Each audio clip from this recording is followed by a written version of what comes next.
Bueno, como os decía, este es un vídeo o un webinar de promoción de nuestro máster en clínica. Un máster en clínica que se diferencia de otros porque, bueno, casi el 100% de los profesores que participan en él, pues a la vez de ser profesores, pues operamos, bueno, o pasamos visita o hacemos la UCI o la dermatología, como va a ser lo que vamos a ver la tarde de hoy, en el hospital de nuestra facultad. Esto da una ventaja, ¿no? Pues que el clínico, pues, no tiene ninguna obligación, el clínico privado, de cultivar las formas de enseñanza y demás, ¿no? Mientras que, pues, nosotros que somos, pues, nuestra profesión también es la docencia, pues tal vez perdamos un poquito más de tiempo en cuidar nuestros casos, en enseñárselo a los estudiantes, a los posgraduados también. Y como os decía, esa es un poco la diferencia de nuestro máster. Bueno, veo que hay amigos míos conocidos, tanto pues de en las cirugías, del diploma de cirugía, de los cursos de cirugía, y os agradezco, pues, después de haber tenido una larga jornada laboral, pues estar aquí en esta sesión. No voy a cansaros más. La tarde de hoy se compone de 3 charlas. Vamos a comenzar por 2 de cuidados intensivos y después, para último, dejaremos la charla de dermatología. También a mitad de la charla, pues os explicaré un poquito el funcionamiento del máster.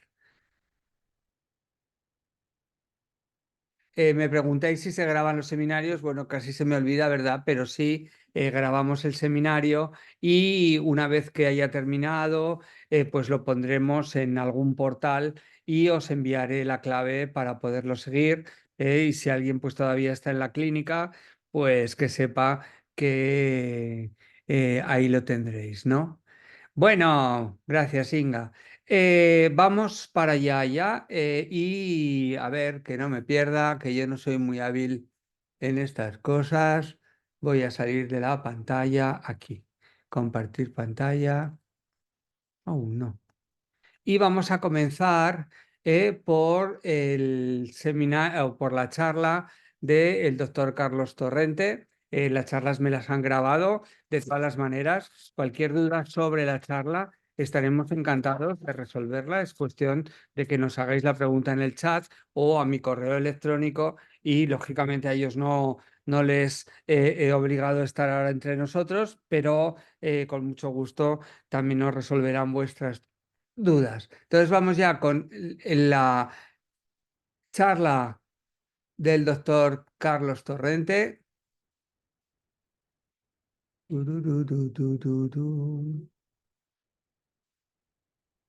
que nos presenta unos casos clínicos.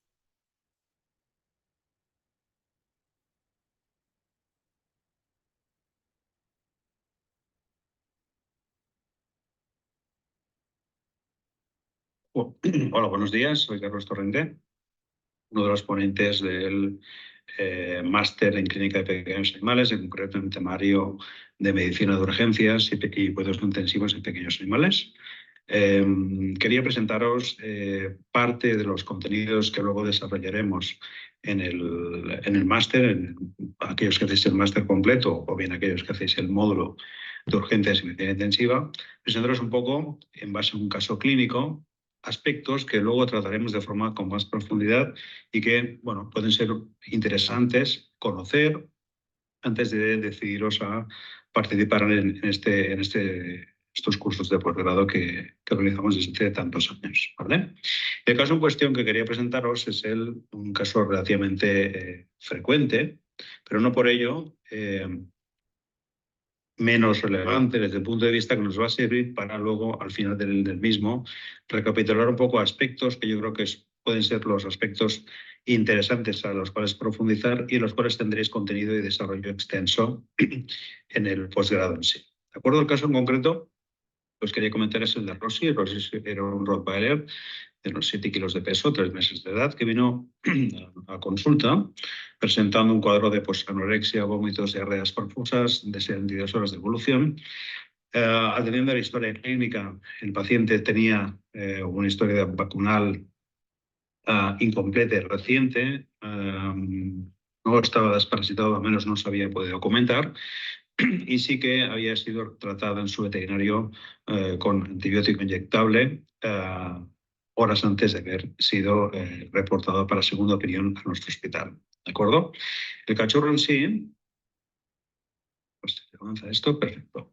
Presentaba depresión severa, franca taquicardia, taquipnea a la exploración, una presión de pulso bastante disminuida, pulso femoral muy débil, tarsal prácticamente no se apreciaba. Presentaba hipertermia con hipotermia pendicular, ¿de acuerdo? Palidez de mucosas pálidas y secas con un TRC muy prolongado y un pliegue cutáneo en principio bastante retardado. Se estima una deshidratación aproximadamente del 6 o 8%, ¿de acuerdo? Otros hallazgos de exploración, dolor a la palpación abdominal, deficiencia visual, ciertamente parecía algo desorientado en el examen físico inicial y presentaba algo de diarrea sanguinolenta en toda la región perineal, ¿de acuerdo? Obviamente complementamos un poco el examen físico con otras medidas de exploración. Tuvimos un valor de presión arterial en tensilometría, confirmando que el paciente presentaba hipotensión franca. Conectamos al paciente a un monitor, detectando una taquicardia sinusal marcada de 190 latidos por minuto, con un shock index, relación de frecuencia cardíaca y presión superior a 1, lo cual nos hacía sospechar que hubiera algún componente de hipovolemia asociado al cuadro clínico que tenía el paciente. Una medición de saturación, en estas condiciones orientativa, pero no sabéis que no del todo informativa, de 89%, por debajo de lo que consideramos normal. Y luego otras medidas de examen físico que seguramente también veremos en el desarrollo del posgrado. Un examen complementario entre técnicas de ultrasonografía, pocos, ¿de acuerdo? Hicimos un poco torácico, de rutina, como todos los exámenes que vienen de urgencias, casi todos ellos, y un poco abdominal, en los cuales los hallazgos que encontramos fueron los que vimos aquí, ¿no? Básicamente, confirmamos que el corazón, a pesar de la hipotensión y la hipoperfusión que mantenía, aparentemente tenía una contractilidad, había ausencia de función pleural pericárdica, no había anomalías a nivel de líneas pulmonares, patrones pulmonares, había líneas A sin regiones consolidadas o patrón anómalo, y en el box abdominal no detectamos presencia de líquido libre, sí que apreciamos moderada extensión de las asas intestinales con baja motilidad y también un apreciable colapso de la vena cava caudal. Otro hallazgo bastante informativo del componente de hipovolemia que presentaba este paciente y que con la medida cuantitativa estábamos confirmando, ¿no? El examen radiológico posterior que se realizó no detectó anomalías, por suerte, así que comenzamos con un poco el protocolo de pruebas diagnósticas, donde detectamos una hemoconcentración significativa con hipoproteinemia concomitante, hiperlactatemia, valores normales de calcio y magnesio en sangre, una franca leucopenia neutropénica, elevaciones de fosfatasa con creatininas normales, albúmina bastante por debajo de lo que consideramos normal, normalidad de los tiempos de coagulación ligeramente prolongados, pero prácticamente poco significativos, un examen de frotis directo fecal negativo y un test de Parvoneces, en este caso, como ya os podéis suponer, claramente positivo. Por tanto, tenemos un paciente que supuestamente tiene una parvovirosis complicada en un cuadro hipovolémico, séptico, con cierto componente seguramente de vasodilatación, que luego veremos un poquito cómo tratamos. Bien, dentro de esta evaluación inicial, tanto clínica como complementaria como analítica, normalmente nosotros hacemos también una evaluación ácido-base del estatus de estos pacientes. Y de hecho, en el posgrado hablaremos largamente sobre ello, sobre cómo abordar estos datos y cómo obtener el máximo de información a la hora de guiar la terapia en estos animales, ¿de acuerdo? En este caso, en ROS hicimos una determinación ácido-base venosa, donde se confirma que hay una disminución importante del pH, una disminución del valor de dióxido de carbono en sangre, la PC2 venosa, un valor francamente bajo de bicarbonato y otras alteraciones en otros parámetros que utilizamos habitualmente en nuestro protocolo de diagnóstico y nos pueden servir bastante para objetivar dónde y cómo actuar en cada caso. ¿Vale? En este caso, recordad que es importante evaluar el orden, tener un orden en la evaluación de estos resultados analíticos. Primero, obviamente, es el pH, que es como efector final, ¿verdad? Pero luego, evaluar de forma ordenada otros parámetros que son útiles a la hora de establecer un diagnóstico final, como son la presión de CO2, el bicarbonato, el SXS, confirmar si necesitamos una muestra venosa o arterial, en este caso como la finalidad era obtener datos del estatus metabólico del paciente fundamentalmente con una muestra de tipo venoso es suficiente. Establecer mediante análisis realmente dónde está el origen del problema, si hay un problema metabólico o no, si hay un problema respiratorio, si hay varios a la vez. Esto es importante que sepamos hablar estos datos para llegar a este diagnóstico final. Y luego tengamos en consideración algunos otros parámetros que pueden influir en nuestra evaluación, ¿no? Si el desfase iónico está alterado, aquí puede ser debido. Si en condiciones como la que tiene Rossi, que tiene una hipoluminemia importante, puede ser o es necesario modificar los cálculos a la hora de establecer un plan. Si hay alteraciones también en el fósforo, si esto puede tener o no influencia en los resultados. Y luego la influencia de los electrolitos también es algo que tenemos bastante en cuenta en nuestro evaluación. ¿De acuerdo? Bien, todos estos contenidos se desarrollan a lo largo del curso. El diagnóstico final en nuestro caso fue de una acidosis metabólica con un desfase único elevado, previsiblemente por la hipoperfusión, la hiperlactatemia y la presencia de otros ácidos orgánicos. En nuestro caso, se hizo una corrección por la albúmina, obviamente porque estaba muy baja y esto sabemos que influye en el desfase aniónico, y se hicieron ciertos cálculos con el cloro para comprobar si evidentemente había alguna correlación o no, o una implicación o no de este aspecto en el balance ácido-básico del paciente, ¿no? El resultado final del diagnóstico de evaluación es la presencia de un desequilibrio mixto. Confirmamos que evidentemente había acidosis metabólica, pero la alcalosis respiratoria concomitante no era del todo secundaria, sino que había dos procesos en paralelo, ¿no? La acidosis metabólica básicamente concluimos que era asociada a la hiperlactatemia, vinculada básicamente a la hipoperfusión, pero la alcalosis respiratoria, que no podemos vincular directamente a este proceso, establecimos que existía algún otro proceso que explicaba esta hiperventilación del paciente, ¿no? Este CO2 anormalmente bajo. Dolor, otros factores pueden influir. En base a este análisis establecimos que los dos procesos no tenían relación directa necesariamente. El tratamiento, por tanto, de Rossi se basó fundamentalmente en la aplicación de oxigenoterapia, de esto hablaremos largo y tendido durante el posgrado, la aplicación de fluidos en la primera fase en bolos para recuperar la perfusión, y hablaremos también en el posgrado de la aproximación del paciente urgente o no urgente, si hay afectación de la perfusión o no hay afectación de la perfusión, porque el abordaje con fluidos es bastante diferente. En este caso utilizamos varios bolos de cristaloides isotónicos para recuperar al paciente. En este animal también se hizo una perfusión continua de plasma por la hipoluminemia severa y la hipotensión refractaria que presentaba, asociada a la vasodilatación. Utilizamos también, como digo, vasopresores para conseguir mantener la normotensión y minimizar la dilución del componente intravascular. Necesariamente tuvimos que aplicar un soporte metabólico con bolos de glucosa y luego perfusiones suplementadas con glucosa. También hablaremos de ello sobre el posgrado, cómo hacerlas, cómo prepararlas. Una venoclisis de potasio. Potasio son todos los electrolitos que tienen un papel crítico en la estabilidad cardiovascular de estos pacientes, incluso en el pronóstico. Por tanto, es muy importante que se regule adecuadamente, y aquí generalmente la perfusión se hace mediante perfusión continua y muy controlada del cloruro potásico. ¿Vale? La antibioterapia, en este caso, dado que era un proceso infeccioso con vasoplegia, shock séptico, y leucopenia importante, siendo la raza que era, y sabéis que tiene cierta predisposición a tener mayor tasa de mortalidad y complicaciones, optamos por una antibioterapia amplio espectro. También hablaremos un poquito de ello, de qué opciones podemos tener, qué pros o qué criterios utilicemos a la hora de escalar o desescalar la antibioterapia. En el posgrado también hablaremos de ello.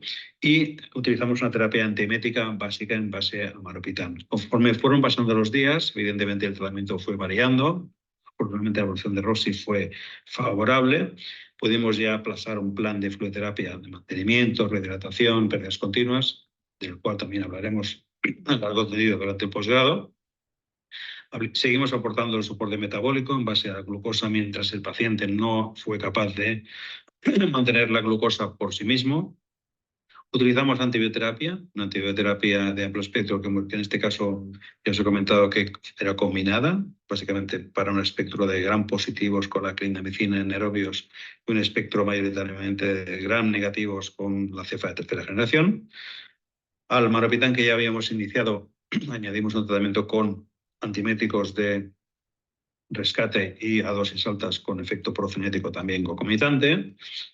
Cambiamos los opiáceos, que sabéis que tienen cierto efecto inhibidor de la motilidad gastrointestinal, por otros analgésicos moderadamente seguros y que quizás no tienen este efecto adverso, porque el paciente presentaba cierto hilio, cierta náusea y estaba retardando mucho la introducción de la alimentación. En este caso utilizamos metamizol.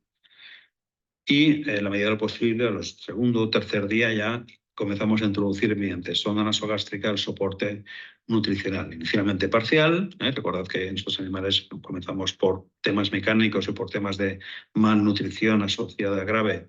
Comenzamos muy progresivamente y vamos incrementando los requerimientos en base a la tolerancia a la dieta y cómo transcurre el cuadro clínico general del paciente. ¿De acuerdo? En este caso, hicimos una aportación progresiva en 4 días hasta conseguir el 100% de los requerimientos. Lo hicimos por sonda nasogástrica, que es el método más económico, prestacional y factible en estas fases, las primeras fases de especialización de estos animales. Y básicamente la evolución fue finalmente favorable y tuvo un desenlace bastante satisfactorio. Creo que, si no recuerdo mal, al 7º o 8º día se pudo finalmente dar de alta con un tratamiento complementario en casa. ¿De acuerdo? Así pues, este caso clínico, que aparentemente es muy rutinario, es un caso que seguramente todos vosotros veis, nos ha servido un poco para introducir algunos aspectos que desarrollaremos con más detalle a lo largo de la formación del posgrado. Estos aspectos básicamente los podemos, digamos, concretar en lo que veis aquí. Básicamente, establecer cuáles son las bases de la evaluación inicial, tanto básica como avanzada, del paciente de urgencia, es decir, en qué vamos a centrar nuestra evaluación a la hora de hacer el triaje, a la hora de hacer la evaluación primaria de pacientes como Rossi, qué información necesitamos para establecer si es urgente o no su evaluación, y en base a, una vez tenemos al paciente ya en la zona de evaluación, cómo complementamos el examen físico inicial. Ya hemos hablado un poco de las técnicas de POCUS, los complementos analíticos, evaluación de ácido base, etcétera, etcétera, que a veces nos dan una imagen un poquito más global de lo que tienen nuestros pacientes. Hablaremos un poco también con más detalle de las bases de fluidoterapia en pacientes de urgencias, bases de evaluación, qué aproximación fluidoterápica podemos hacer, qué bolos, en qué cantidad, con qué progresión, qué tipo de selección de fluidos en función de la situación del paciente, ¿verdad? Y aquí la dependencia de ácido base nos puede ayudar bastante a seleccionar un tipo de fluido u otro. El nivel de electrolitos que tenga el paciente nos puede ayudar a seleccionar un tipo de fluidos u otro, ¿verdad? Hablarnos un poco de la fisiopatología del shock y cómo reconocer las diferentes fases, los diferentes etiopatogenias asociadas a este síndrome y donde priorizar un poco el tratamiento, si en los vasopresores, como también hicimos en Rossi, si en los fluidos, en la reparación de volumen, o bien en el soporte inotrópico, muchas veces. Hablaremos también de ciertas particularidades del tratamiento del paciente en sepsis, como sería el caso de Rossi, y en lo que comentábamos antes, ¿no? ¿Qué selección de antibióticos podemos hacer?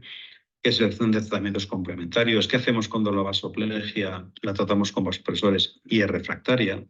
Es decir, ¿qué opciones nos ofrece un poco el arsenal terapéutico que podemos implantar en estos animales?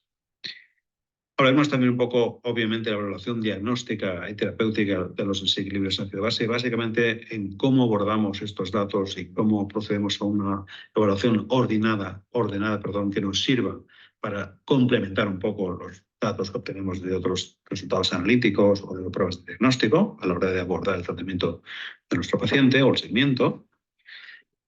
Y hablaremos también de qué aspectos podemos destacar de la monitorización avanzada en el paciente crítico, cómo valoramos la presión arterial, cómo valoramos la pulsoximetría, la capnografía, cómo utilizamos las técnicas de POCUS en la evaluación de la volemia, en la evaluación de la función pulmonar. Es decir, todo esto son aspectos que más o menos iremos desarrollando a lo largo del posgrado. ¿De acuerdo? Y por último, también, ya para finalizar, si podemos, estableceremos también unas bases de lo que es el soporte nutricional, que como ya sabéis, básicamente es enteral en nuestro ámbito y es el que, desde luego, el que aplicamos en Rossi y el que aplicamos de entrada en muchos de los animales. Aunque también hablaremos un poco de las opciones que tenemos a nivel parenteral, si es posible. ¿De acuerdo?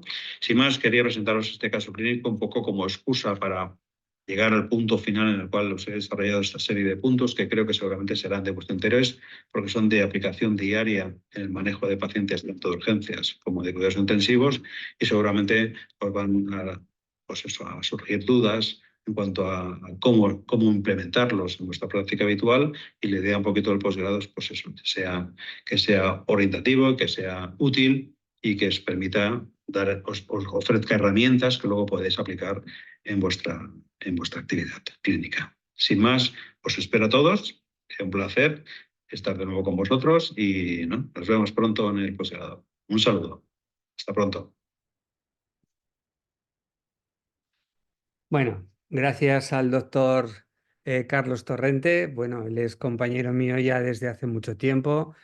Sacó la diplomatura europea, pues hace ya un par de añitos. Y bueno, siempre ha estado trabajando en la UCI desde prácticamente que terminó la carrera, ¿no? Y está todos los días, ¿no? Y es lo que antes os comentaba, que temas complicados como el ácido base, los movimientos en el oxígeno, en el lactato, pues los explica con gran claridad tanto el doctor Carlos Torrente como el doctor Luis Bosch. Ahora ya voy a poneros también la charla de Luis Bosch, que también, pues, basándose en casos clínicos, en este caso muy diferente al que ha presentado Carlos Torrente, pues también nos va a enseñar algunos aspectos de los cuidados intensivos. Vamos a ver si todo va bien. Esta la tengo aquí. Vamos para allá. Entonces,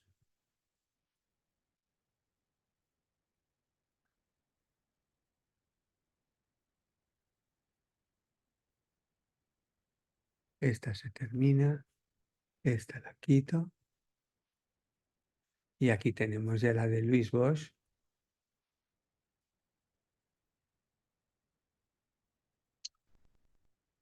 Muy bien, empezamos la reunión y ponemos aquí la presentación.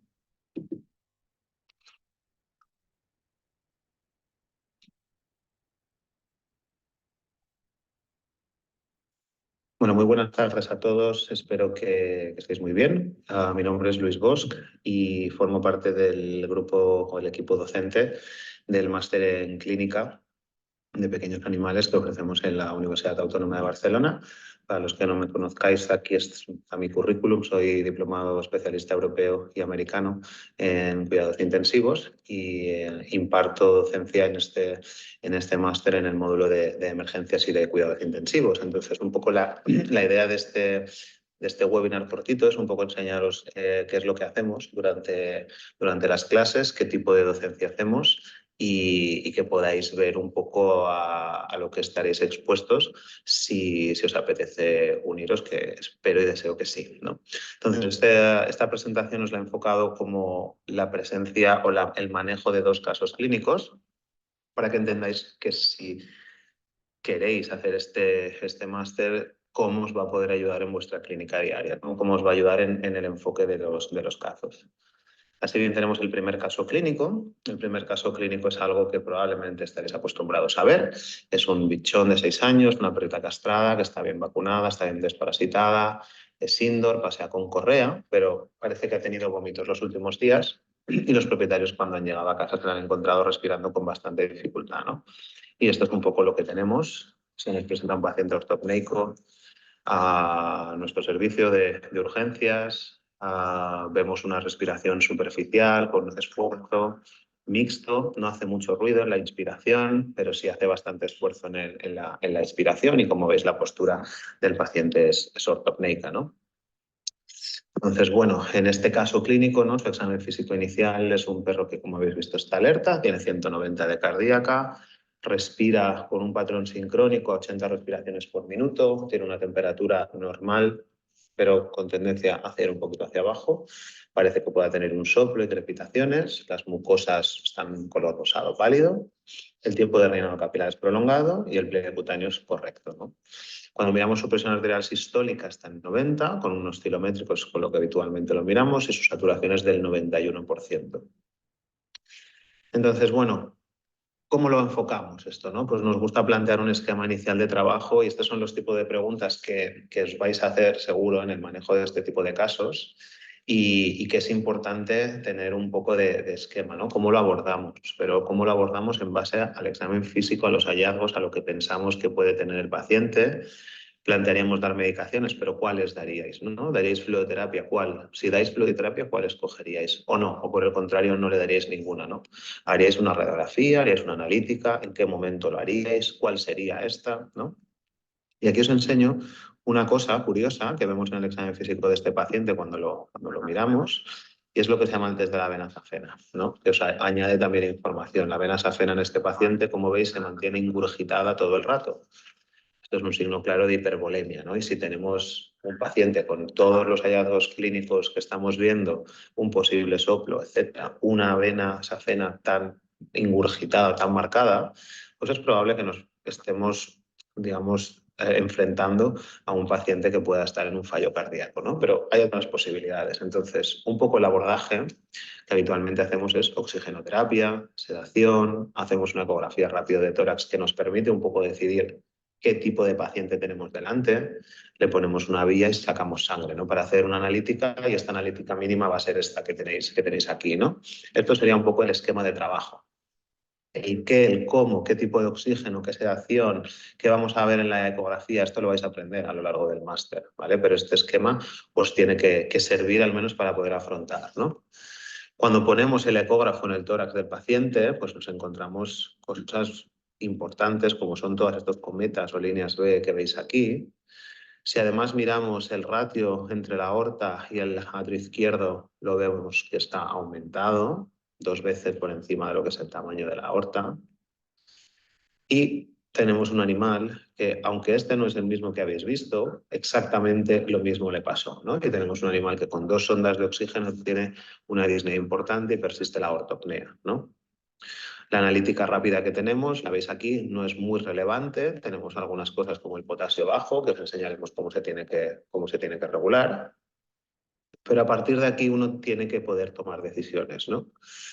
¿Cuál es el diagnóstico más probable? ¿Cuál es el tratamiento de urgencia inicial según este diagnóstico más probable? Y plantear 3 opciones de tratamiento, ¿no? En este caso, el diagnóstico más probable en base a todo lo que vemos es un fallo cardíaco congestivo por todos los hallazgos que tenemos, por lo cual fluidoterapia no le vamos a dar y lo que nos vamos a hacer es apoyar en tratamientos que permitan la evacuación del líquido, ¿no? Nos podemos encontrar esto, ¿no? Un fallo cardíaco congestivo, y algunas veces encontramos otro tipo de casos, ¿no? Este paciente, como veis aquí, también respira con dificultad, con un patrón respiratorio, que hay predominio expiratorio, pero esto, por ejemplo, es un paciente neumónico. Se puede presentar como el que estáis viendo. También, no necesariamente se va a presentar tan tranquilo. Esto es una neumonía sencilla, ¿no? Pero en un caso de fallo cardíaco congestivo como el que tenemos, sabemos que no vamos a dar suero, que vamos a empezar con diuréticos, que vamos a dar pimovendan, que vamos a dar venodilatadores o vasodilatadores, y si el paciente no evoluciona bien, puede acabar en ventilación mecánica o incluso una flebotomía que permite evacuar líquido del paciente, ¿no? Entonces, en la evolución de todo este caso, y según va, a lo largo también del máster os vamos a ir dando herramientas para que veáis, empezamos por una terapia, si no va bien esta terapia tenemos que avanzar a la siguiente, ¿no? Y este perro, pues un poco lo que le pasó, ¿no? Se dio butorfanol, se dio furosemida, se le dio oxígeno mediante 2 sondas, pero al no mejorar acabamos haciendo esto, intubándolo, ¿vale? Aprenderéis qué protocolos se utilizan, cómo se utilizan, cuál es el momento indicado, ¿no? para intubar a estos pacientes. Y a partir de aquí, ¿no? A partir de cuándo sabemos cómo se va a intubar, cómo lo vamos a mantener, si vamos a analizar el líquido que obtengamos del tubo endotraqueal, porque esto también nos puede dar pistas, no necesariamente va a ser un fallo cardíaco, a lo mejor es una neumonía con un fallo cardíaco, ¿no? Otras medidas de tratamiento y cómo valorar la evolución, ¿no? de si está el paciente anestesiado. Entonces, la decisión del momento de intubación y la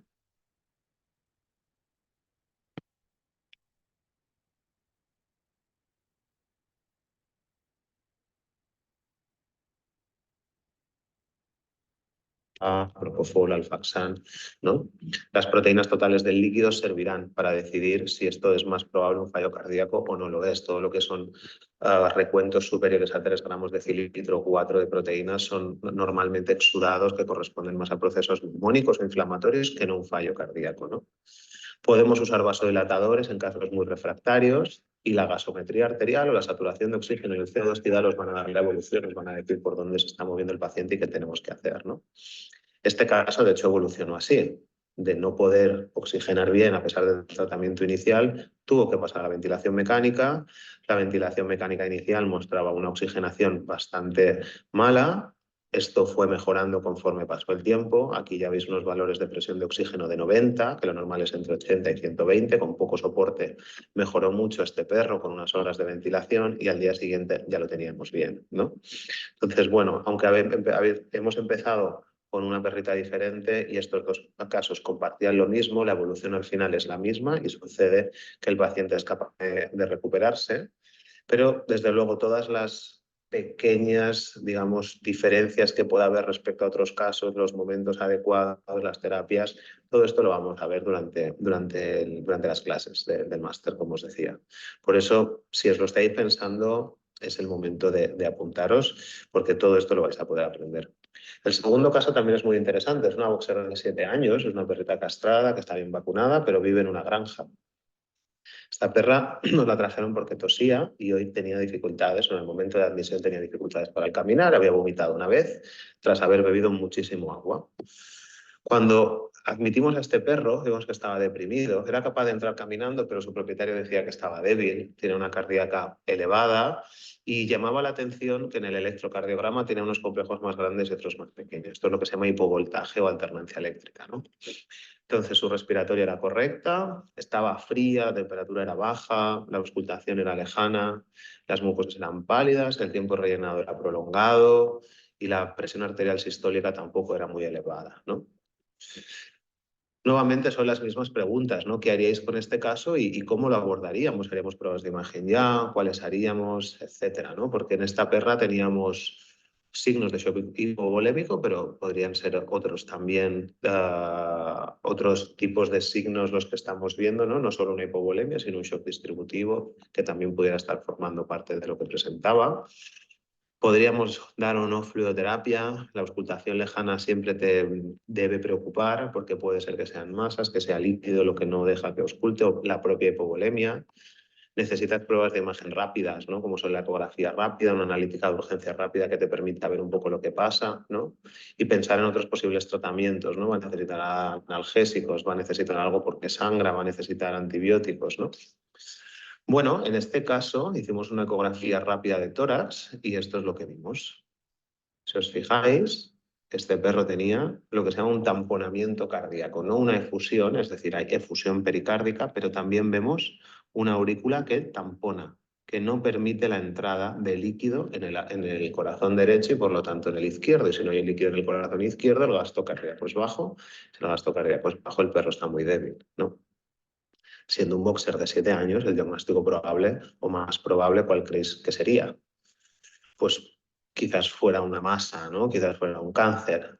Sea cual fuere, en estos casos, ¿no? Hay que tratar de hacer un drenaje y un análisis del líquido. Os enseñaremos cómo hacer una pericardiocentesis, os enseñaremos cómo analizar el líquido, porque hay casos muy importantes, como es este, en el que el análisis del líquido va a ser crucial. En este caso lo que veíamos era un exudado séptico inflamatorio. Si os fijáis, aquí veis todo tipo de neutros y por aquí podéis ver las bacterias, por aquí, por aquí, por aquí, ¿no? Entonces, en base a un exudado séptico, había que tomar una decisión, ¿no? Tenemos una perra con una efusión pericárdica séptica, le podemos dar antibióticos, le podemos hacer un cultivo, pero hay que buscar una solución por qué está ocurriendo esto. Si volvemos un poquito para atrás, podemos ver una cosa que no os he indicado, y es que esta imagen de aquí, esta zona del miocardio, llama mucho la atención porque está con una ecogenicidad mayor al resto. ¿De acuerdo? Entonces, esto es importante porque las pruebas de imagen quizás nos ayuden, si tenemos un exudado séptico y una zona hiperecogénica del corazón, a saber qué es lo que está pasando. Esto es uno de los papers que comentaremos también a lo largo del curso. Para aquellos casos que están inestables y necesitan ser drenados de manera frecuente, la colocación de un drenaje torácico mediante una técnica de Sendinger puede ser una muy buena opción, ¿no? Entonces, en este caso optamos por ir al TAC. Veis, estaba aquí drenando al perro antes del TAC. Y en su imagen pudimos ver, ¿no? Esto es el corazón, esto es toda la efusión que tenía y aquí tenemos el problema, ¿no? ¿Qué es lo que ocurre aquí? Pues bueno, este perro decidimos hacer una pericardiectomía exploratoria que le pudiera liberar este líquido que no paraba de acumularse y como veréis aquí, en el momento de la cirugía lo que obtuvimos fue una espiga. O sea que este perro lo que había pasado es que tenía un cuerpo extraño situado en el pericardio causando toda esta inflamación contaminada o séptica, ¿no? Y esto es lo que le daba la clínica. Claro, hay muchas preguntas acerca del manejo, damos fluoterapia, cómo la damos, en qué momento, cómo drenamos, soluciones posibles. Como os decía, todo esto son casos que vemos en la clínica diaria, para los cuales os podremos dar buenas respuestas, o creo que buenas respuestas que os ayuden a funcionar, porque estos dos casos sobrevivieron y se fueron para casa. Y bueno, y nada más, animaros a que os apuntéis si tenéis dudas y si no las tenéis, nos vemos muy pronto. ¿De acuerdo? Un saludo y muchísimas gracias.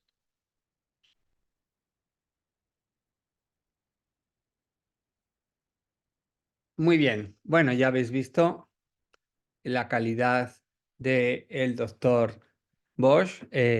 Como hemos dicho, él es diplomado doble por el Colegio Europeo y por el Colegio Americano. Y bueno, yo voy a explicaros un poquito el funcionamiento del máster. Ahora estamos en la segunda parte. A ver, esto.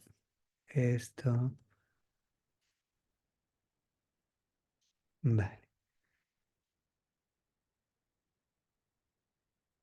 Y en esta segunda parte, que es justo la mitad del máster, aunque sea ya comenzado, no hay problema en engancharse porque cuando llega la primera, aunque sea de la edición del curso siguiente, pues los contenidos van a ser muy similares en los módulos de la primera parte y ya digo, no hay problema en matricularse ahora de los módulos. De la misma manera que si alguien pues no puede por su actividad laboral dedicarle mucho tiempo al máster, pues también puede coger uno de los módulos porque puede realizar el máster en un par de años. Bueno, somos la quinta facultad del mundo según un índice prestigioso de valoración de las universidades y de las facultades, como es el índice Shanghái. Y bueno, a veces cuando digo, ostras, aún me falta esto, podían comprarnos esto, digo, ¿qué narices somos la quinta? No somos la quinta, pero bueno, si este prestigioso ranking lo dice, pues encantados estamos, ¿no? Aquí tenéis pues al doctor Ferrer, que a continuación os dará también una charla también sobre el tratamiento de la atopia, algo muy frecuente. Y ya, pues con los que hoy os habéis apuntado, haremos otro seminario la semana que viene con neurología, reproducción y oftalmología. Y aquí tenemos a la doctora Teresa Peña, también diplomada en oftalmología por el Colegio Europeo, pues haciendo lo que hace cada día. Yo hoy, esta mañana, pues he tenido cirugías, a los que os habéis incorporado un poco más tarde, pues casi no llego a tiempo porque a las 6 de la tarde entraba una torsión de estómago por la puerta. Y encima pues ha sido complicada, ha habido que hacer invaginación. Bueno, un buen caso para mis compañeros de UCI, que ya lo están atendiendo después de haber hecho la cirugía. Y esto es nuestro quehacer diario compaginado con la docencia, ¿no? Bueno, como os decía, en esta segunda parte hay 2 módulos que se pueden cursar los 2, aunque no hayáis hecho ninguna de la primera parte, o podéis cursar uno exclusivamente para tener más tiempo, estudiar mejor y demás. Y estos módulos se incluyen no por afinidad, sino por una historia académica de la ley de universidades, que esto pues también lo quería resaltar. Somos una universidad pública y tenemos que tener una serie de controles en la docencia y cumplir una normativa para luego emitir unos títulos, con lo cual, por un lado, la calidad de los ponentes, la calidad de la enseñanza, pero sobre todo una oficialidad de vuestros estudios, y esto nos obliga pues a tener un módulo que, aunque parezca un poco de risa, junta cuidados intensivos con dermatología. Es un módulo de 12 créditos del Espacio Europeo de Educación Superior. Y luego tenemos otro módulo un poquito más complicado, en este caso de 15 créditos, que incluye la neurología, la oftalmología y la reproducción. Pero bueno, si aquí en esta imagen, pues quiero recalcar esto, ¿no? Quiero recalcar la oficialidad del máster, ¿no? De que se dan unos créditos avalados por la Universidad Autónoma de Barcelona y que, estos créditos se pueden luego convalidar en cualquier sitio donde realmente pidan en el currículum pues unos créditos oficiales, ¿no? Y vuelvo a repetir que somos profesores, pero que más somos veterinarios muchas veces que profesores. ¿Cómo se hace el máster? Pues ya en la pandemia aprendimos a que era muy importante pues las clases magistrales y que no había que estar delante del profesor, porque en aquella época se desarrollaron métodos muy importantes de transmisión, bueno, como el que estamos haciendo ahora, ¿no? Entonces las clases magistrales no se graban de esta manera, sino que son grabadas por un profesional, y a la vez que se está viendo la imagen que está explicando el profesor o la profesora, pues se está viendo la actuación del profesor, que también en muchos casos ayuda a interpretar esta docencia, ¿no? Como os digo, están grabadas de alta calidad y bueno, en este caso apenas hay imágenes más que las que ponen, por ejemplo, los compañeros. Bueno, en neurología hay bastantes imágenes, ¿no? No solo vais a ver estos vídeos, sino que os vamos a pasar la presentación, sobre todo, pues eso, para poder ver con más exactitud las ecografías o las radiografías, o en este caso los pantallazos de este animal que presentaba pues extrasístoles, ¿no? Después de estas clases magistrales, que como digo, podéis asistir a ellas en directo porque se graban en todas las ediciones, no es una cosa que tengamos grabada y que la vamos soltando, sino que en el momento de su grabación se están emitiendo para poderlas seguir en directo. Durante esas clases también se pueden hacer preguntas a los ponentes, ¿eh? Y esas clases las dejamos colgadas por lo menos un mes para elaborar unos buenos apuntes, ya que os damos también pues estos apuntes que podéis mejorar con lo que os explican las profesoras y los profesores.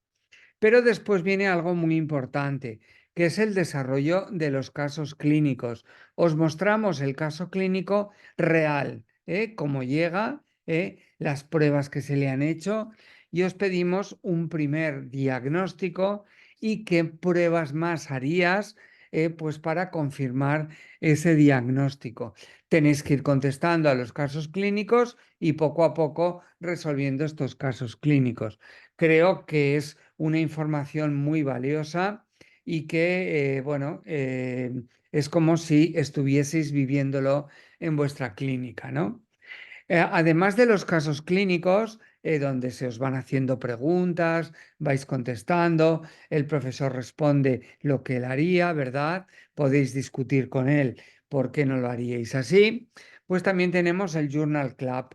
El Journal Club que, gracias a la biblioteca digital tan potente que tiene la Universidad Autónoma de Barcelona, pues disponéis de todas las revistas de interés clínico.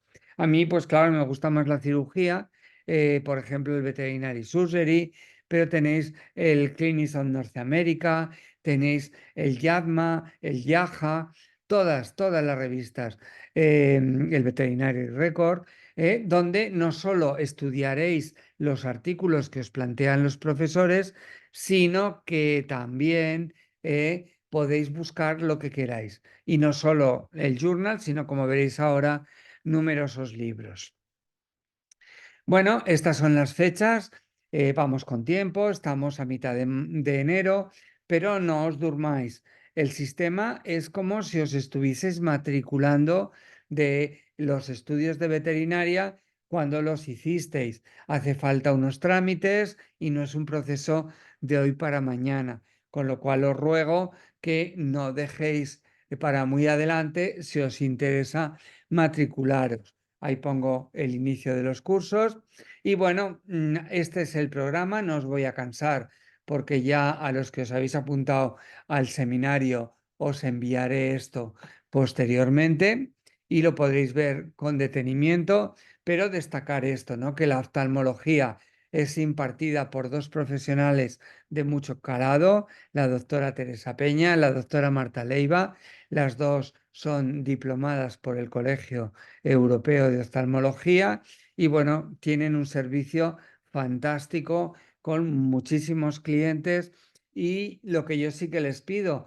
siempre que os expliquen lo que podéis hacer en vuestra clínica sin una maquinaria muy complicada. Algo así también le digo a la doctora Sonia Añor, que es la profesora encargada de impartir la neurología. Ella también es diplomada europea y americana en neurología y bueno, está continuamente trabajando el quirófano al lado de mí, que yo es lo que veo y lo que no os puedo engañar. Trabaja mucho el servicio de neurología, además pues tiene numerosas urgencias y operan los 365 días del año, las 24 horas, pues porque un proceso neurológico así lo requiere. Reproducción, pues también tenemos una diplomada europea en reproducción, que es la doctora Montse Rivera, que bueno, es para mí pues muy conocedora de su especialidad y que también os deleitará con sus clases si cogéis el módulo de neuro con oftalmo y con repro. Dermatología, ya digo, no os voy a cansar definiendo el programa, pero sin duda el doctor Ferrer junto con la doctora Mar Bardají, los dos diplomados europeos en dermatología, tienen una calidad pedagógica impresionante y bueno, es que en las charlas os hacéis amigos de ellos pues por su amabilidad y por sus conocimientos. Ya digo, la dermatología pues es una de las especialidades donde las personas matriculadas pues salen pues con más satisfacción, ¿no? Y los cuidados intensivos, pues no voy a insistir, ya el doctor Bosch y el doctor Torrente os han explicado un poco en qué consistirá y bueno, en la UCI pues a cualquier hora está llena y como os digo, acaban de recibir mi perrito que le acabo de operar de torsión de estómago y que le he hecho una invaginación y que va a tener un posoperatorio complicado para que esa necrosis gástrica vaya a buen fin. Disponen de numerosos medios, pero al final la UCI muchas veces se nos queda pequeña. Si no queréis seguir el máster, también os podéis apuntar a cursos sueltos. Esos cursos sueltos, cursos de especialización, de los que también se da un certificado de aprovechamiento, no dan opción a conseguir el máster. ¿Qué ocurre? Que muchas veces decís, ay, pues mira, me apasionan los cuidados intensivos porque me han embelesado los ponentes y luego pues tenemos problemas al año siguiente porque habéis quedado tan contentos que queréis seguir con otros cursos. Si lo que queréis es optar al título del máster, os aconsejo que os matriculéis por módulos. Como os decía, nuestra biblioteca es fantástica, tenemos todo. Aquí os pongo el Feldman de endocrino como algo muy novedoso, pero bueno, en mi área han salido ahora libros en 2023 o reediciones y todo esto pues lo compramos precisamente para estar al día y para que vosotros lo podáis aprovechar y bajarlo de manera legal.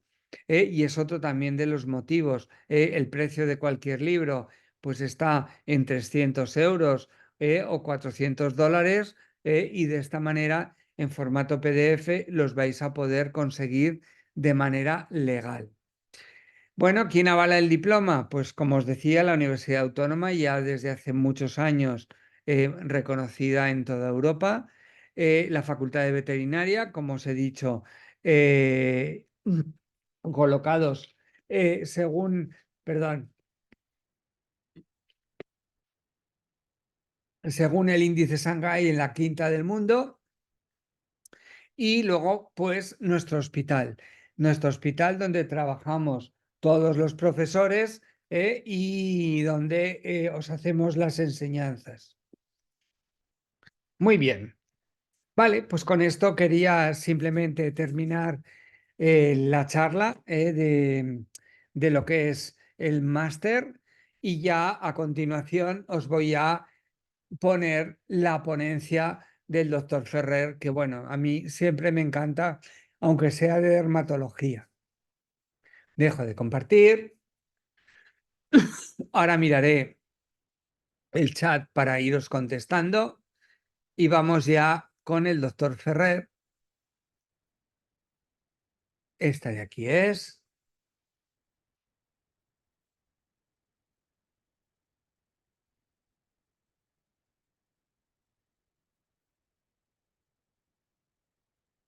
Esta la quitamos. Aquí tengo el doctor Ferrer, lo ponemos en marcha. Hola, en esta pequeña charla vamos a revisar un tema de gran trascendencia en la clínica de pequeños animales, como es el de la elección de fármaco para tratar a un perro atópico. En el pasado, el tratamiento del perro atópico se fundamentaba casi exclusivamente en el uso de los glucocorticoides, junto tal vez con terapias tópicas, control de infecciones secundarias y otras acciones de diferente tipo de apoyo, ¿no? La aparición de numerosos fármacos o varios fármacos en los últimos años para el control específico de la dermatitis atópica canina ha abierto nuevas posibilidades y ha facilitado enormemente el control. A la vez ha creado el dilema de elegir cuál es el fármaco más adecuado para cada paciente. Dos de los fármacos más importantes son la dermatitis, son la ciclosporina, que se empezó a comercializar en muchos países con el nombre de atópica, y después el oclacitinib, que se ha comercializado con el nombre de Apoquel. Aunque muchos veterinarios preguntan qué preferimos o cuál es nuestra primera elección, hay que entender que son fármacos para tratar la misma enfermedad, pero con perfiles muy diferentes. Y vamos a revisarlos los dos y ver en qué momento elegimos uno o elegimos otro, en qué pacientes mejor uno o en qué pacientes está más indicado el otro. Si empezamos con la ciclosporina, que es el primero que se comercializó y el primero que se demostró que era efectivo en el control de la dermatitis atópica canina, podemos decir que la ciclosporina es un inhibidor de la calcineurina, que a dosis bajas se considera inmunomodulador, es decir, frena las respuestas de hipersensibilidad, y que a dosis altas, y para ello se desarrolló, es un potente inmunosupresor. La ciclosporina tiene múltiples efectos sobre la respuesta inmunitaria, pero también sobre otros tejidos, sobre la proliferación celular, sobre el metabolismo, aunque mucho menos que los esteroides. Si lo comparamos con los glucocorticoides, es un fármaco de un perfil mucho más estrecho, mucho más específico. Su mecanismo de acción se basa fundamentalmente en la inhibición de la síntesis de interleuquina 2, que es la principal citoquina de activación linfocítica. Por tanto, al reducir la producción de interleuquina 2, reduce la hiperreactividad linfocítica y en general todo lo que se considera la respuesta inmunitaria de tipo adquirido. Podríamos decir que en dermatología veterinaria se utiliza como fármaco que controla la alergia, también reduce el prurito, menos que lo clacitinib, pero es un fármaco antipruritico de forma indirecta, y es también antiinflamatorio.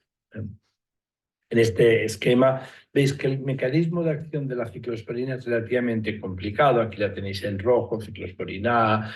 Básicamente lo que hace es inhibir esta molécula, que es la calcineurina, que es la que de alguna forma es necesaria para activar vía el NFATC el gen de la interleuquina 2, producir interleuquina 2, y esta interleuquina 2 va a ser la que nos va a activar toda la respuesta inmunitaria. Bien.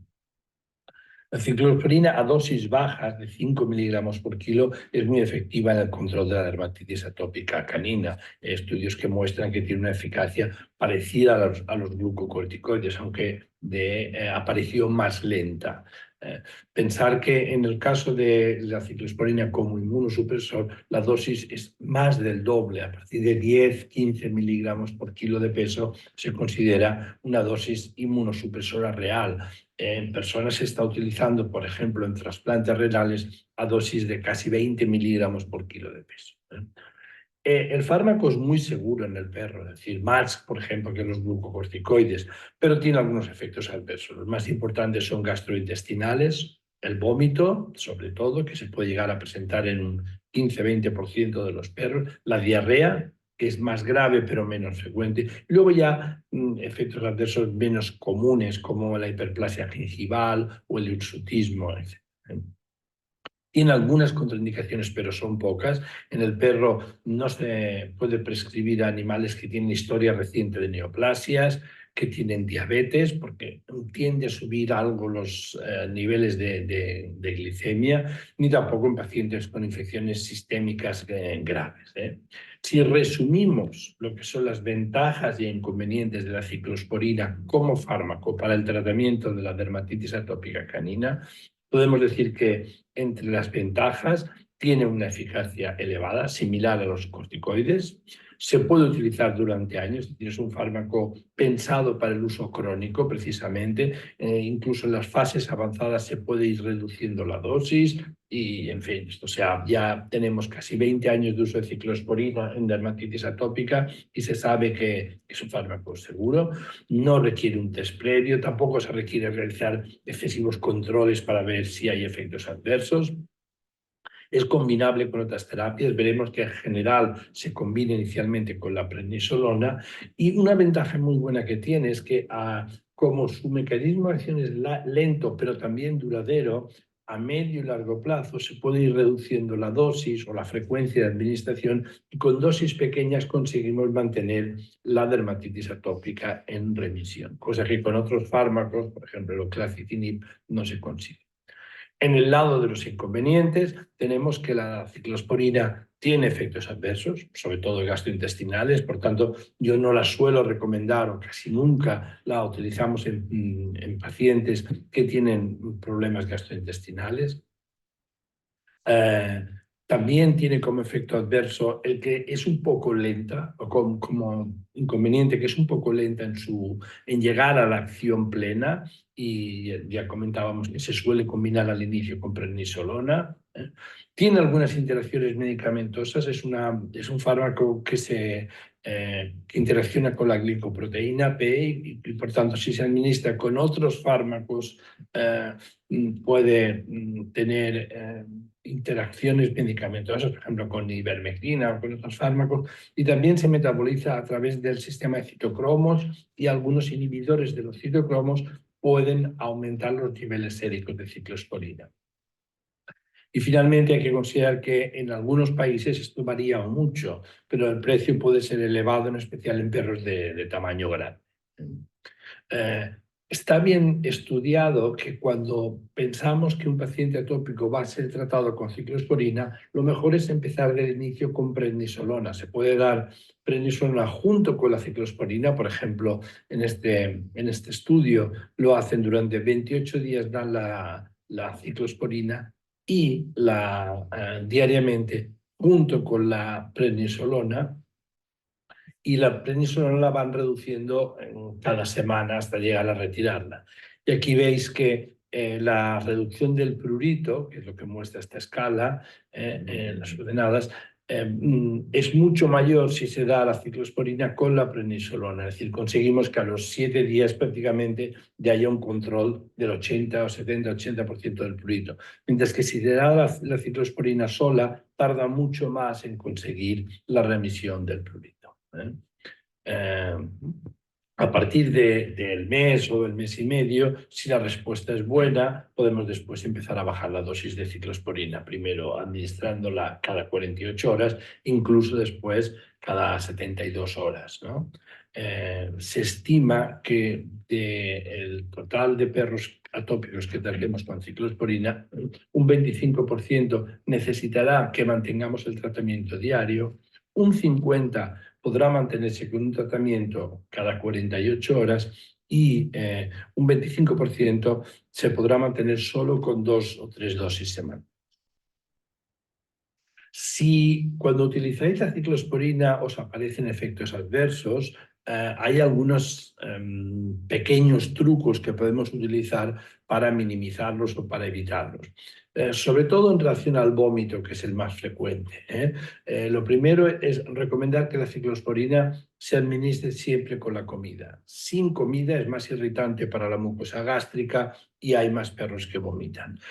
Y al final no se afecta mucho la absorción por que el estómago tenga algo de comida, ¿no? Si se utilizan cápsulas, se pueden administrar congeladas, es decir, primero poner las cápsulas en el congelador y dárselas congeladas, con lo cual se reduce muchísimo la posibilidad de que el perro vomite. También otro truco que se puede utilizar para perros que tienen mucha sensibilidad gastrointestinal es dividir la dosis, no dar toda, si le corresponde a un perro 100 miligramos de ciclosporina cada día por su peso, no dar los 100 miligramos por la mañana, sino dar 50 por la mañana y 50 por la noche, lo cual también reduce la posibilidad de vómitos y en este caso incluso de diarreas. También se puede empezar con una dosis más baja e irla incrementando, pues esto permite que se adapte o que haya una tolerancia de la mucosa gastrointestinal. Y en casos de vómito repetido, también el uso de maropitán en los primeros días puede resultar de ayuda. Y ahora pasamos al otro fármaco, a la oclacitinib o Apoquel. Es un fármaco de una familia también totalmente nueva y diferente. Es un inhibidor de la llanosquinasa, un enzima necesario para también la activación de la respuesta inmunitaria. El oclacitinib, a la dosis que se indica aquí, 0,5 más o menos miligramos cada 24 horas, es un potente inhibidor de la llanosquinasa 1 y de la 3 y frena la respuesta alérgica y controla el prurito. De forma muy rápida, se calcula que en horas el perro siente una disminución notable del prurito. En general, la oclacitinib tiene una pauta de administración peculiar. Durante 2 semanas lo damos 2 veces al día, que se llama dosis de carga o de inducción, y luego ya se mantiene una dosis cada 24 horas de 0,5 miligramos por kilo. Pero esto lo sabéis todos, ¿eh? Tiene unas pequeñas contraindicaciones. Perros de menos de 1 año, de acuerdo con los estudios, puede haber un pequeño riesgo de inmunosupresión, perros que tienen infecciones o perros con neoplasia, ¿no? Aquí veis mucho más de forma esquemática cómo funciona, es decir, las citoquinas, muchas citoquinas utilizan unos receptores en la membrana para actuar, y la activación de este receptor conduce a una serie de mecanismos citoplásmicos, una transmisión de la señal se llama, que lleva a la activación de diferentes genes. El apoquel o el clacitinib lo que hace es bloquear una de las enzimas, que son las llanosquinasa, que transmiten esta señal al núcleo. Por lo tanto, en realidad está inhibiendo varias citoquinas, la interleuquina 4, la 13, la 31, que son citoquinas que participan en la alergia, la 2, la 6 y la 31, que son citoquinas de efecto inflamatorio, y la IL-31, que es básicamente antiprurítica. Por tanto, hace también varias cosas. Es menos antiinflamatoria, pero mucho más antiprurítica que la ciclosporina. Si resumimos sus ventajas e inconvenientes, aquí veis que tiene una eficacia elevada, similar a la de los corticoides, y una respuesta muy rápida. Esto es el punto más apreciado de loclacitinib, es decir, que los tutores de nuestros pacientes ven inmediatamente una buena respuesta. También tiene muy pocos efectos adversos, es decir, se puede utilizar durante años y prácticamente no veréis alteraciones en el paciente, y es muy fácil de utilizar. Se puede dar sin un test previo, sin test de alergia. Tampoco interfiere con las pruebas de alergia, es decir, si queréis testar a este perro con una prueba intradérmica o serológica, se puede hacer aunque esté tomando clacitinib, y también lo combinamos con otras terapias, por ejemplo, con inmunoterapia. Se puede combinar incluso con el Cytopoint del Lokivetmab.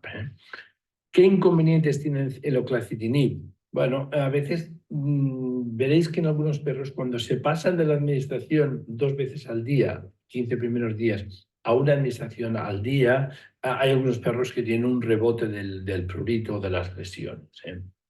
Esto obliga a ajustar mejor las dosis, en algunos perros mantenerlo con una dosis más baja cada 12 horas, y es una pequeña dificultad. Otro inconveniente es que el oclacitinib tiene un perfil mucho más escorado hacia el control del prurito y de la alergia, y menos antiinflamatorio. Por tanto, en casos en que hay mucha inflamación cutánea, de conductos auditivos, con mucha hiperplasia, tal vez funciona peor o tarda más en ser efectivo. Igual que la ciclosporina, el precio en perros de gran tamaño puede ser un limitante.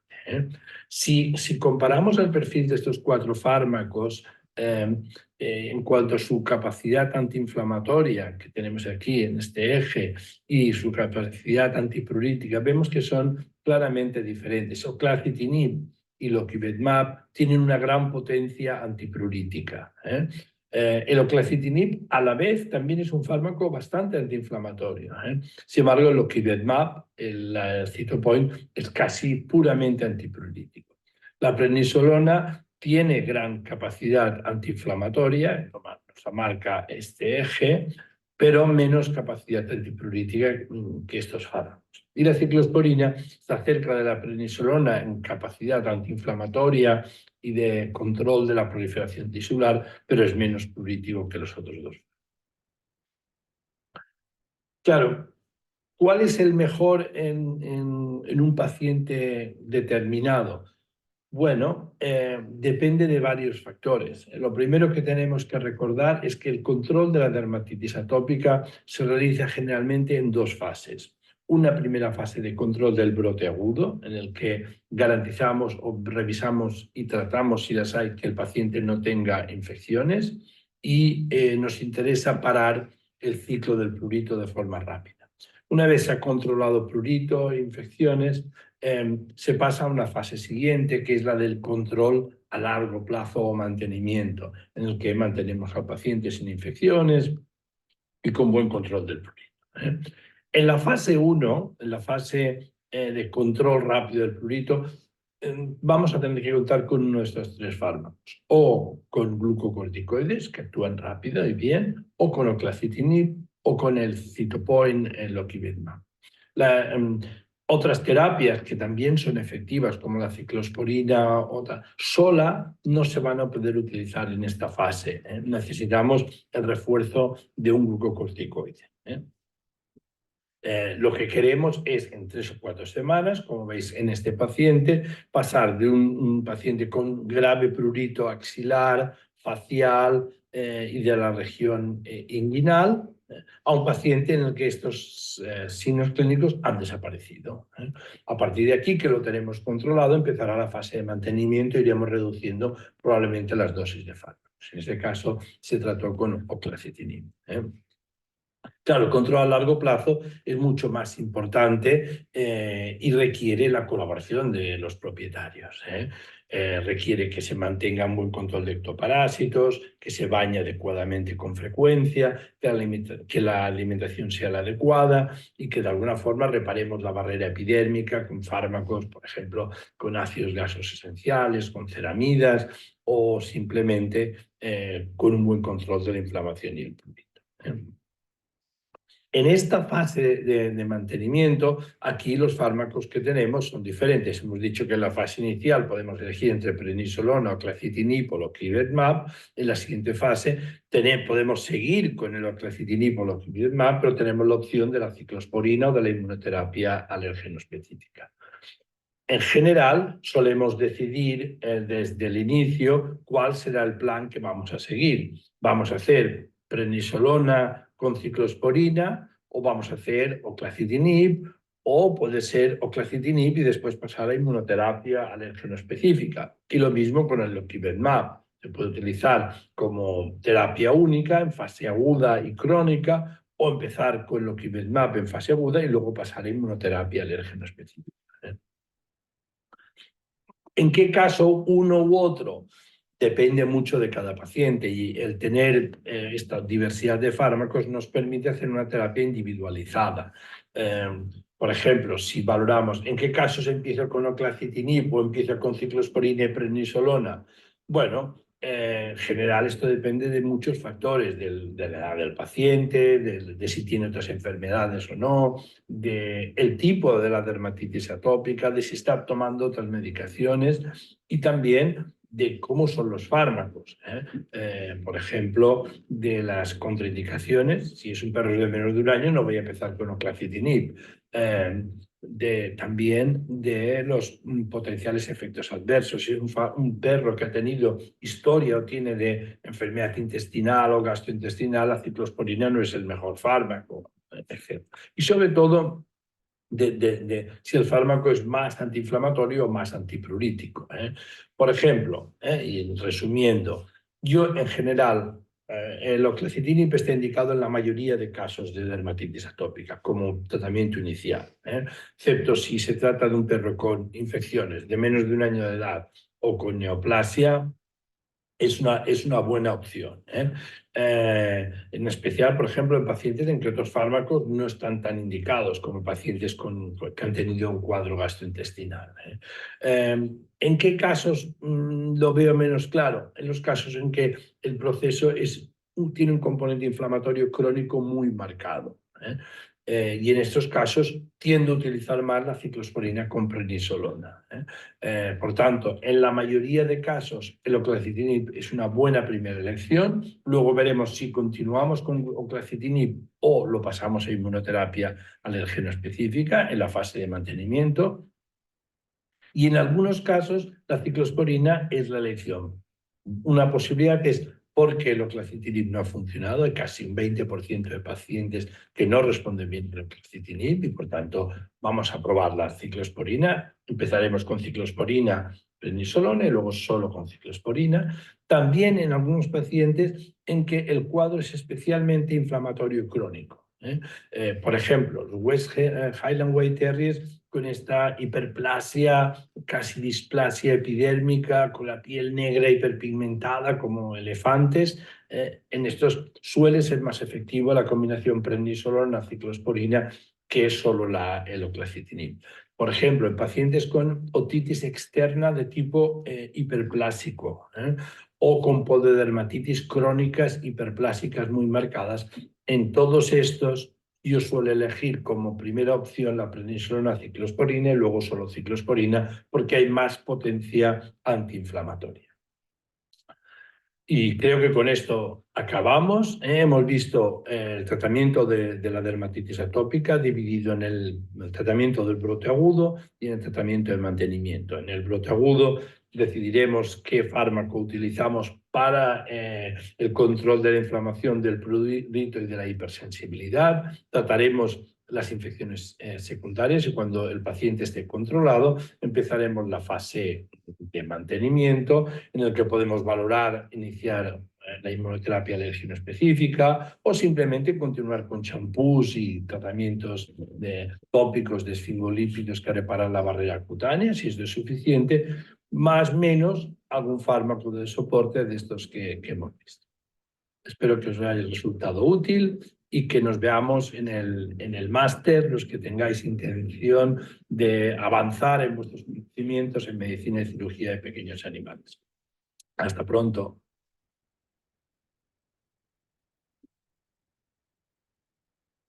Bueno, con esto ya pues terminamos la velada.